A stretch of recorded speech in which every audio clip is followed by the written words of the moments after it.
বেকারত্ব, দুর্নীতি আর প্রশ্নপত্র ফাঁসের বিরুদ্ধে গর্জে উঠল বেলদা। এআইডিওয়াইওর উদ্যোগে সর্বভারতীয় প্রতিবাদ দিবসে বেলদা শহর দেখল তীব্র প্রতিবাদের মিছিল। যুব সমাজের একটাই দাবি, প্রতিশ্রুতি কোথায় গেল, জবাব দাও। চাকরি দুর্নীতি বন্ধ হোক, নিয়োগ হোক স্বচ্ছতার সঙ্গে। মিছিল শেষে পথসভায় বক্তাদের অভিযোগ, মোদী সরকারের আমলে দেশের সর্বোচ্চ বেকারত্ব আর রাজ্যে চাকরির পরীক্ষা আজ পরিণত হয়েছে এক লাভজনক ব্যবসায়। সংগঠনের রাজ্য নেতা সুশান্ত পানিগ্রাহী বলেন, যুবকদের কাজ চাই, পকোড়া নয়। দেশ জুড়ে বেকার যুবকদের ঐক্যবদ্ধ আন্দোলনের আহ্বান জানালেন তিনি।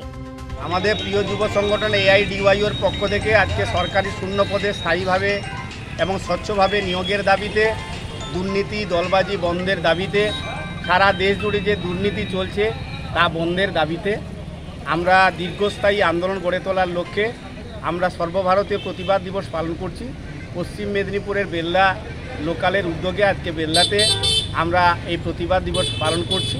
পাশাপাশি আমাদের রাজ্যের বিভিন্ন জেলায় সারা ভারতবর্ষে বিভিন্ন প্রদেশে এই দিনটি আমরা পালন করছি।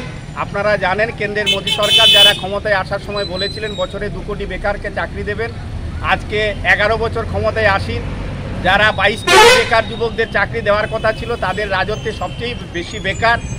আজকে কেন্দ্রের মোদী সরকার রোজগারের মেলা বসিয়ে উপদেশ দিচ্ছেন পকোড়া ভাজার, আর রাজ্যের মাননীয় মুখ্যমন্ত্রী বলছেন তেলে ভাজা শিল্প গড়ে তোলার। এই দুই সরকারের বিরুদ্ধেই আমাদের যুব সংগঠন ডিওয়াইয়ের পক্ষ থেকে আমাদের আন্দোলন।